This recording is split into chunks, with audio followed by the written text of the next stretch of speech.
Hello and welcome to SPMIS Academy. Today we'll analyze important newspaper articles of 21st January 2026.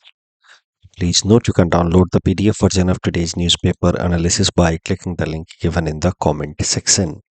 This is the list of the topics that we'll be covering from today's newspaper. The first topic is about 56th annual meeting of World Economic Forum. Important from our syllabus GS paper 2 international agencies point of view.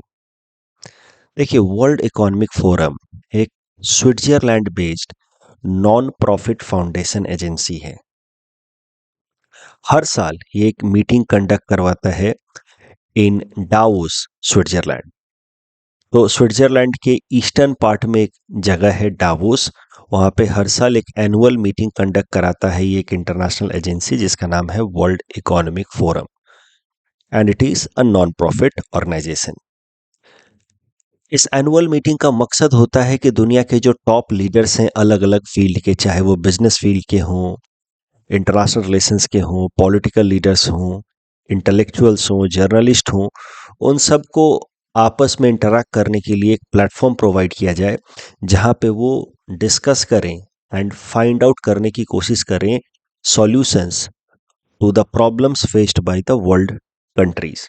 दुनिया भर के देशों के द्वारा जो भी problems face किए जा रहे हैं, चाहे वो क्लाइमेट चेंज की समस्या हो, चाहे स्लोइंग इकोनॉमिक ग्रोथ की प्रॉब्लम हो, ट्रेड डिस्प्यूट की समस्याएं हो, इन सब पे क्या सॉल्यूशन हो सकता है, उन सबको एक्सप्लोर करने के लिए एक कॉमन प्लेटफॉर्म है जो वर्ल्ड इकोनॉमिक फोरम प्रोवाइड करता है to the leaders from different field. World economic forum को फाउंड किया गया, इसकी शुरुआत की गई 1971 में बाय एन इकोनॉमिस्ट जिनका नाम था professor Klaus Schwab. He is a founding chairman of world economic forum, Klaus Schwab. World economic forum अलग अलग इंपॉर्टेंट रिपोर्ट्स पब्लिश करता है जो आपको प्रीलिम्स पर्सपेक्टिव से याद रखना है। Energy transition index report, global competitiveness report, global IT report, global gender gap report, global travel and tourism report and global risk report. All these reports are published by World Economic Forum. World Economic Forum की जो funding है, that funding comes from the partnering MNCs. दुनिया की बड़ी बड़ी जो कंपनियां हैं जिनका एनुअल टर्नओवर $5 बिलियन से ज़्यादा है, वो सब फंड देते हैं ताकि वर्ल्ड इकोनॉमिक फोरम की एनुअल मीटिंग हो पाए और फिर वहाँ पे अलग अलग इंपॉर्टेंट एरियाज में डिस्कशन हो पाए। वर्ल्ड इकोनॉमिक फोरम की मीटिंग डावोस में ही क्यों होती है, इसके पीछे भी एक कहानी है। देखिए, डावोस शहर का जिक्र किया गया है in a novel by Thomas Mann जिसका नाम है द मैजिक माउंटेन। इस नॉवेल में एक यंग आदमी की कहानी बताई गई है who went to Davos to stay there for about 3 weeks at a sanatorium. Sanatorium मतलब एक हॉस्पिटल था, इस नॉवेल में बताया गया है सैनेटोरियम या hospital where a young man went there to stay for 3 weeks in order to recover from an illness. But वो इस जगह की खूबसूरती में इतना खो गया, नेचुरल ब्यूटी इतनी ज़्यादा आकर्षित करने वाली थी कि the man lost himself in the sceneries of Davos. He forget about his worldly tensions and he continued to remain there in Davos for 7 years. गया था 3 वीक के लिए, रहा 7 साल के लिए।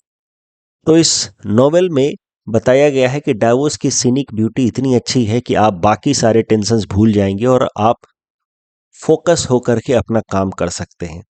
तो इसी कारण से, इसी नॉवेल से इंस्पिरेशन लेकर के फिर वर्ल्ड इकोनॉमिक फोरम डावोस में मीटिंग कराता है ताकि जो लीडर्स हैं वो बाकी सारी चीज़ें भूल करके फोकस्ड होकर के जो इम्पोर्टेंट इश्यूज हैं उस पर चर्चा करें। So that is the story why world economic forum meeting is held at Davos. This year world economic forum is going to be important from exam perspective, खासकर APSC exam perspective. Reason being 2026 की जो annual summit हुई है world economic forum की, it started on 19 January, 23 जनवरी तक चलेगा। इस साल का थीम है a spirit of dialogue and this summit is important because this is for the first time Assam is participating. It is Assam's first participation at World Economic Forum. How Assam is participating? Assam's Chief Minister Himanta Biswa Sarma is representing Assam at 56th annual meeting of World Economic Forum. वहाँ पे उन्होंने अलग अलग investors, business houses उनसे बातचीत की है and he has expressed hope कि कम से कम 1 लाख करोड़ रुपए का इन्वेस्टमेंट वो असम में लाएंगे as a result of his presence या meeting at world economic forum. उन्होंने कहा कि मैंने वर्ल्ड इकोनॉमिक फोरम प्लेटफॉर्म पे हाईलाइट किया है द फैक्ट कि असम कितना फास्ट तरीके से इकोनॉमिकली ग्रो कर रहा है and it should be one of the most desired destination for investment. और इस बात को प्रूव करने के लिए he has also put the fact कि हाल फिलहाल में इन रिसेंट टाइम आरबीआई ने एक रिपोर्ट पब्लिश की है जिसमें बताया गया है कि Assam is fastest growing state in India. ये फैक्ट रख करके उन्होंने कन्विंस किया है इन्वेस्टर्स को कि आप आएं और असम में इन्वेस्ट करें। तो ये जो रिपोर्ट जिसके बारे में हमारे सीएम साहब ने चर्चा की है उसके बारे में भी जरा देखते हैं। This report was recently published by RBI. उसमें बताया गया है कि Assam has recorded highest gross state domestic production. State wise अगर जीडीपी की कैलकुलेशन की जाए तो पिछले 5 सालों में असम ने सबसे ज़्यादा ग्रोथ रजिस्टर किया है। असम का जो रियल जीडीपी है वो फाइनेंशियल ईयर 2020 में लगभग 2.4 लाख करोड़ के आसपास था और 2025 तक बढ़ करके 3.5 लाख करोड़ हो गया है। मतलब रियल सेंस में 45% का ग्रोथ देखने को मिला है असम की जीडीपी में, जो किसी भी स्टेट के लिए इन 5 सालों में हाईएस्ट है। तो Assam has registered highest growth in its GDP as far as any state is concern. Overall India का एवरेज देखा जाए तो इन 5 सालों में इंडिया का जीडीपी ग्रो हुआ है रियल सेंस में by 29%। So Assam's growth has outperformed even national average by wide margin. तो ये डेटा देख सकते हैं 2.4 लाख करोड़ से 3.5 हो गया, तो ग्रोथ कितना हुआ 45% का। तमिलनाडु दूसरे नंबर पे विद 39%, कर्नाटका तीसरे नंबर पे विद 36%। अब जैसा कि मैंने आपको बताया कि जो reports world economic forum publish करता है ये इंपॉर्टेंट है। 5-6 साल पहले तक इन रिपोर्ट्स के ऊपर यूपीएससी खूब प्रश्न पूछता था प्रीलिम्स में। जैसे आप देखिए 2017 में ये पूछा, 2019 में ये प्रश्न पूछा। ऑफ कोर्स जवाब तो सरल हैं, आपको पता है दोनों रिपोर्ट वर्ल्ड इकोनॉमिक फोरम ने पब्लिश किया है। बट मैं बस ये दोनों प्रैक्टिस क्वेश्चन मैंने इसलिए दिए हैं ताकि आपको समझ आए कि कुछ सालों पहले तक ये खूब ट्रेंड में था कि कौन रिपोर्ट कौन सी एजेंसी पब्लिश करती है ये पूछना। पिछले 3-4 सालों से नहीं पूछा है उन्होंने ऐसा प्रश्न, लेकिन आने वाले टाइम में वापस से पूछा जा सकता है। इस कारण से रिपोर्ट्स को भी मोटा मोटा आपको ध्यान में रखना है। Next topic is about Article 15, Subclause 5 of the Indian Constitution. Important from our syllabus GS paper to Indian polity point of view. Article 15 की ओवरऑल बात करें तो उसमें सब क्लॉज 1 कहता है कि there should be no discrimination by the state on the basis of religion, race, caste, sex और place of birth. 15(2) says कि there should be equal access to every person in our society to shops, public facilities, public transport, etc. But then article 15(1 and 2) जो है वो equality की बात करता है।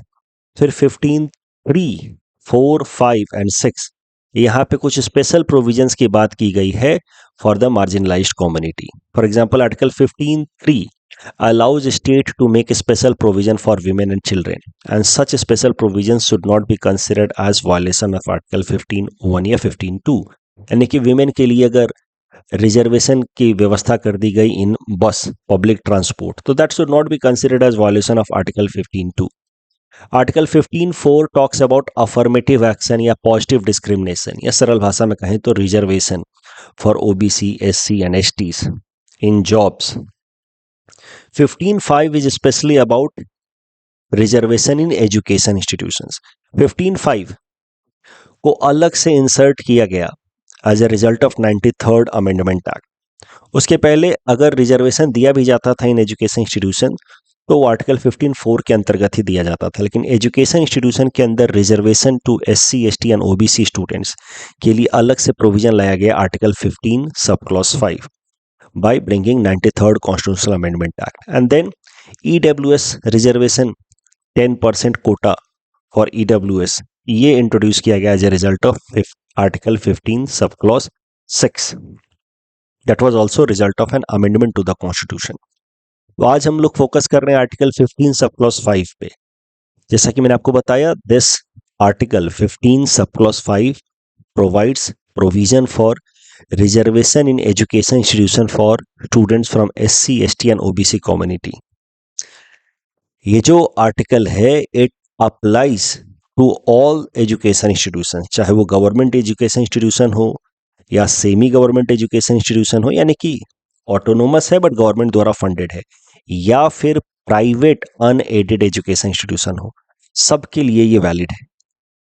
तो ये बात आपको बस ध्यान में रखनी है कि article 15 sub clause 5 talks about reservation for students from SC, ST and OBC community in education institutions, and education institutions में private education institutions are also included.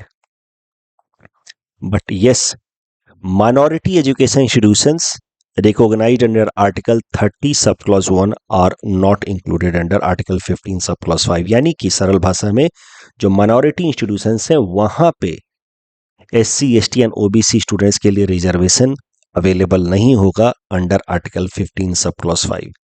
तो ये है आर्टिकल 15 सबक्लॉज 5. इस आर्टिकल की मदद से government education institution as well as private education institution में SC, ST and OBC छात्रों के लिए रिजर्वेशन की व्यवस्था की जा सकती है, but not in minority institutions.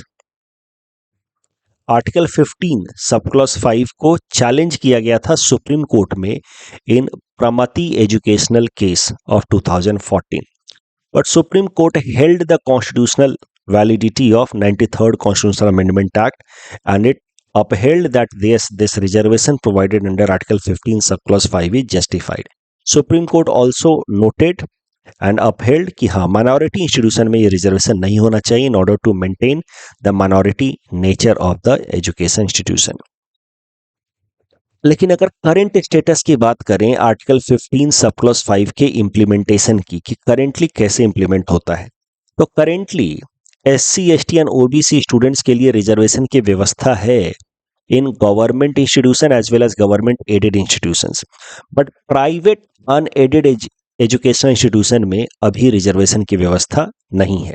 की जा सकती है, अलाउड है as per this article 15 sub clause 5, but there is no specific government law notification या direction towards the private institution कि आपको रिजर्वेशन देना है to SC, ST and OBC community students, and that is why private education institution generally SC, ST and OBC students को reservation की व्यवस्था नहीं देते हैं. अभी तक भारत में यह मैंडेटरी नहीं है.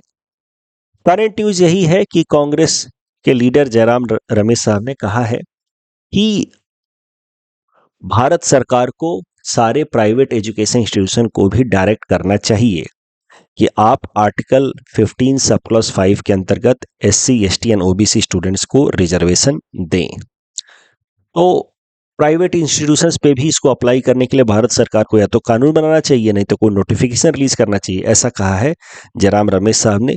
उन्होंने कहा कि देखिए 20 साल हो गए इस अमेंडमेंट के, अभी तक प्राइवेट इंस्टीट्यूशंस में रिजर्वेशन की व्यवस्था नहीं है, वहां पे होना चाहिए. उन्होंने ये कहा कि देखिए हाल फिलहाल में भारत सरकार एक नया कानून भी ला रही है, विकसित भारत शिक्षा अधिष्ठान बिल 2025. इस कानून के अंतर्गत हायर एजुकेशन इंस्टीट्यूशंस के लिए एक अलग से रेगुलेटर बॉडी बनाया जा रहा है. तो इस बिल में एक प्रोविजन ये भी इंसर्ट कर देना चाहिए सरकार को कि आर्टिकल 15 सबक्लॉज 5 के अंतर्गत even private education institutions should mandatorily provide reservation to students from SC, ST and OBC.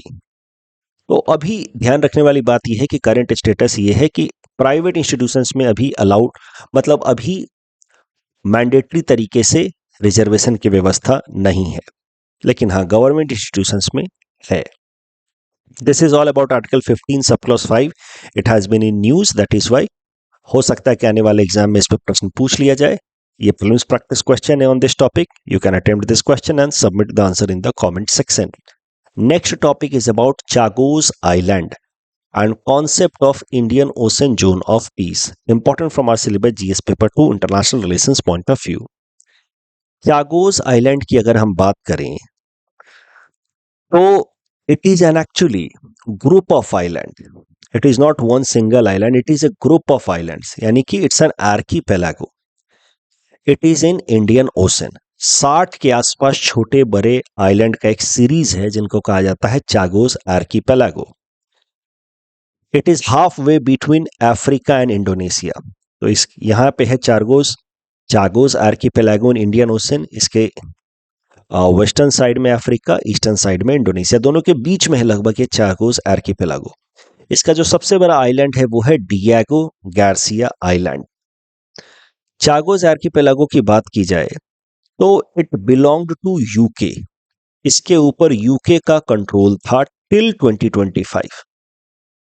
था क्या कि देखिए, ये जो मॉरिशस देश आप देख रहे हैं, आइलैंड कंट्री है, ये भी यूके की टेरिटरी थी। यूके ने इसको कॉलोनाइज किया हुआ था, जैसे भारत को कॉलोनाइज किया था वैसे उन्होंने मॉरिशस को भी कॉलोनाइज किया था।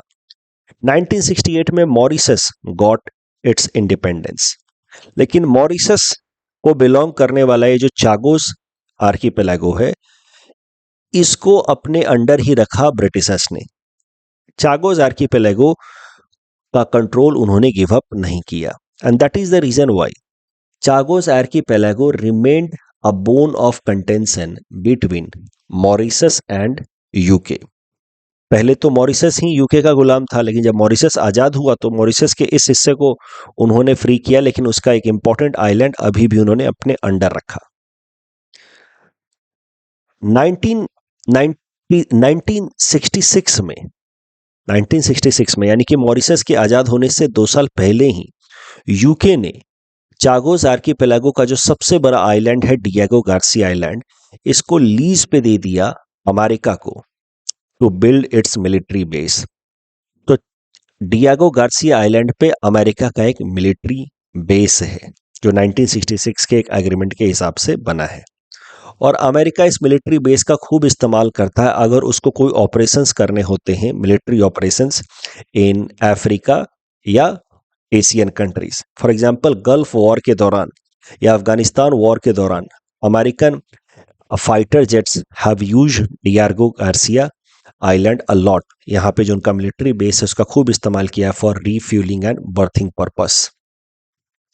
तो ये है कहानी चागोस आर्कीपेलागो की। क्लेम करता है मॉरिशस कि हमारा हिस्सा है, लेकिन यूके के कंट्रोल में रहा, और यूके ने इसका एक बड़ा सा आइलैंड अमेरिका को दे दिया है मिलिट्री बेस बनाने के लिए।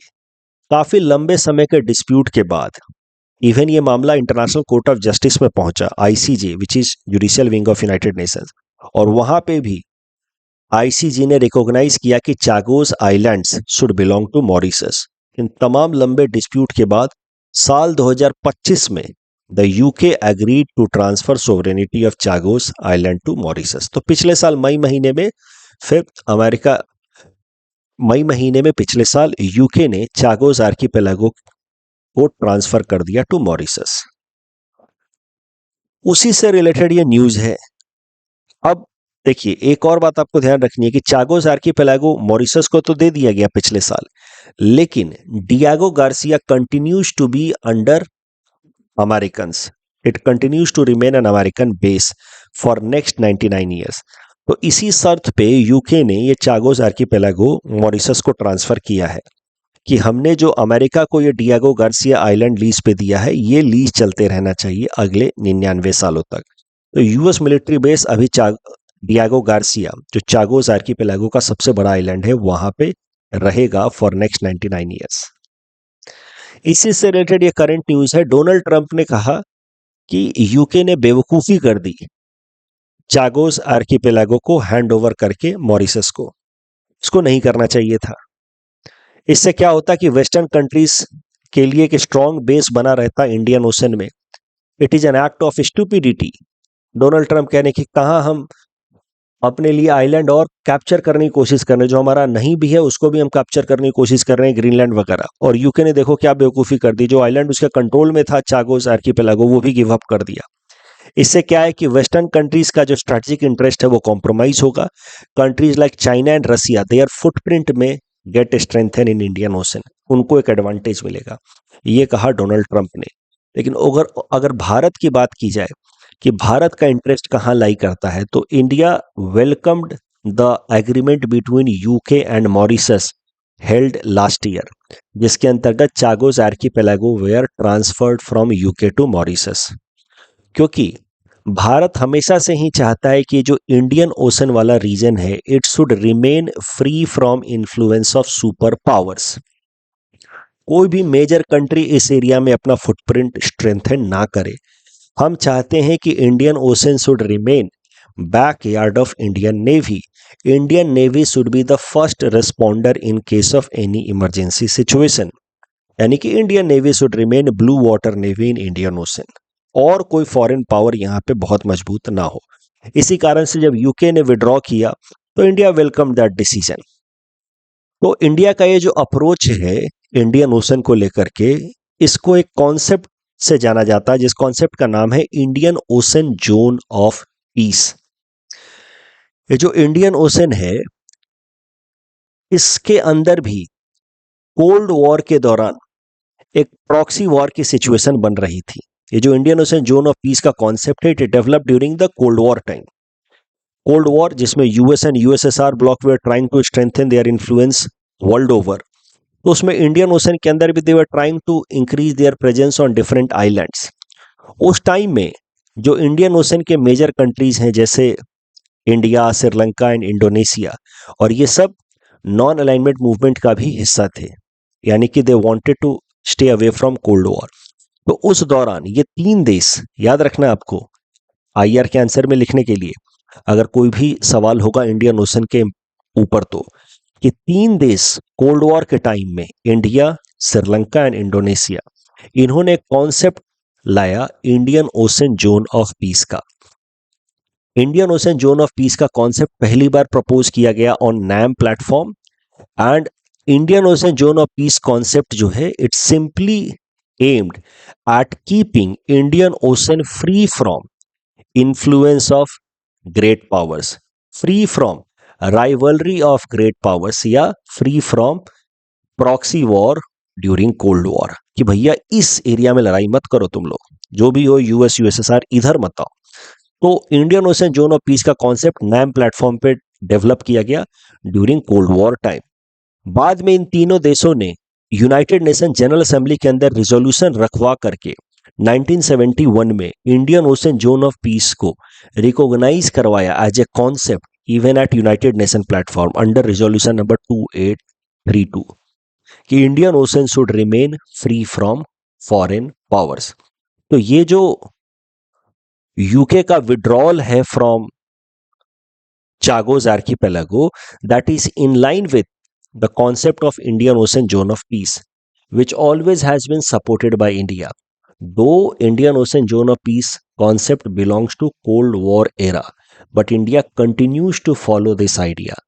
The of Indian Ocean Zone of Peace means Indian Ocean should remain free from foreign powers. It should be, if it will remain free from foreign powers, then only India's interest of keeping Indian Ocean as backyard of Indian Navy, या keeping Indian Navy as blue water navy या first responder in any contingent situation, ये भारत का goal achieve हो पाएगा if Indian Ocean remains free from foreign influence या concept of Indian Ocean zone of peace is followed. इस topic के basis पे prelims practice question है, you may attempt this question and submit the answer in the comment section. Indian ocean zone of peace concept के ऊपर ये mains का question मैंने बना करके दिया है, आप इस क्वेश्चन को अटेम्प्ट कर सकते हैं। Next topic is about Darwin's bark spiders. Prelims perspective से इंपॉर्टेंट हो सकता है। देखिए ये जो डार्विन्स बार्क स्पाइडर स्पीसीज है it is found in the forest of Madagascar, और ये जो वेब वीव करता अपने राउंड, ये वेब जिन सिल्क थ्रेड के थ्रू ये वीव करता है वो इतना स्ट्रांग होता है ये web that it is even more stronger या outperforms steel and 3 times more powerful than any human made fiber. Forget about human made fiber, it is 3 times stronger than even iron. तो ये है Darwin's bark spider, Madagascar में मिलता है, उसके जो cob webs होते हैं जिन सिल्क के थ्रू वो बनाता है, it is stronger than steel, it is even 3 times stronger than iron in its tensile strength. So this is silk in its tensile strength is 3 times higher than iron, and it is toughest biological material ever found. ये है Darwin bark spider के बारे में। कहाँ मिलता है? Madagascar में। और जो वेब बनाता है वो स्टील से भी ज्यादा पावरफुल होता है। अब एक करंट स्टडी हुई है जिसमें यह पता चला है कि सारे डार्विन बार्क स्पाइडर्स इस तरीके का वेब नहीं बनाते हैं। Only female Darwin bark spider weave these kind of tough webs. Why females? Because females are much larger in size as compared to male. Female Darwin bark spider are about 3 to 5 times larger than male. Since they are larger, that is why they are capable of producing such tough webs. पहला कारण तो ये है। Second, क्योंकि उनका size बड़ा है, इसी कारण से they need to produce such large waves, large and strong waves. क्योंकि उनका बड़ा एंड बल्की साइज है तो उनको बल्की एंड स्ट्रॉन्गर वेब भी चाहिए जो उनके बॉडी वेट को होल्ड कर पाए। Third, Darwin bark spider species में देखा जाता है कि फीमेल ही मेनली हंटिंग करते हैं, और ये जो बार्क स्पाइडर्स हैं ये वेब बनाते हैं ताकि इंसेक्ट्स, फ्लाइज इस वेब में फंस पाए और फिर उनको खा पाए ये लोग। So this webs are created by this spiders in order to catch their prey, और हंटिंग यानी कि प्रे कैच करने का काम mainly in Darwin bark spider में फीमेल करती हैं।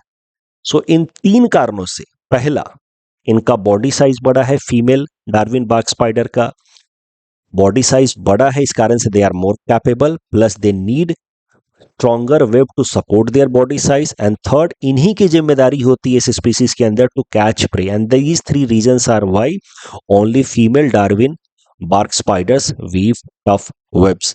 Male spiders are much smaller in size. They cannot and they do not need to make strong webs. Why? Because their primary role is reproduction, not capturing prey. तो हर एक species में ऐसा नहीं होता कि जो मेल होगा वही कैप्चर करेगा प्रे को एंड फीमेल का काम होगा रिप्रोडक्शन का। ऐसा नहीं होता, हर स्पीसीज में अलग अलग स्पीसीज में अलग अलग रोल है। टॉपिक डिस्कशन के बेसिस पे प्लीज प्रैक्टिस क्वेश्चन है। Please attempt this question and submit the answer in the comment section. Italy, Japan and South Korea, इन 3 देशों की पॉपुलेशन जो है वो एजिंग है। ये टोटल फर्टिलिटी रेट पे थोड़ा ध्यान से सुनिएगा। कल डिस्कशन के दौरान मैंने 2-3 बार टोटल फर्टिलिटी रेट को कपल्स के पर्सपेक्टिव में एक्सप्लेन कर दिया कि एक कपल कितने बच्चों को जन्म देते हैं, उस कॉन्टेक्स्ट में मैंने टोटल फर्टिलिटी रेट डिफाइन किया। बट सही टेक्निकल डेफिनेशन होगा D, option D, not be. तो कल वाला जो एक्सप्लेनेशन था उसको मैं थोड़ा रिफाइन करते हुए कह रहा हूं। देखिए, कपल तो बदल भी सकते हैं, एक मैन एंड वुमेन जो है मिलकर के एक कपल बनाते हैं, लेकिन वो कपल बदल भी तो सकता है, वही वुमेन किसी और मैन से शादी कर ले, ठीक है, तो that will be next set of couple. तो कपल के कॉन्टेक्स्ट में नहीं डिफाइन किया जाता है fertility rate. Fertility rate is defined in terms of woman, कि द नंबर ऑफ चिल्ड्रेन और child a woman will beer in her reproductive age cycle, that is known as total fertility rate. B या T cells protect body from disease caused by pathogens. यहाँ पे तो सीधा सीधा पहला statement सही है, दूसरा गलत है। यहाँ पे भी दूसरा स्टेटमेंट गलत है। कोई चीफ मिनिस्टर के नाम के बाद बिजोई नाम नहीं पड़ा है, ये तो एनवायरमेंटल कंजर्वेशनिस्ट के नाम पे बिजोई नाम पड़ा। पहला स्टेटमेंट सही है। That's all from our side for today. Thanks for watching.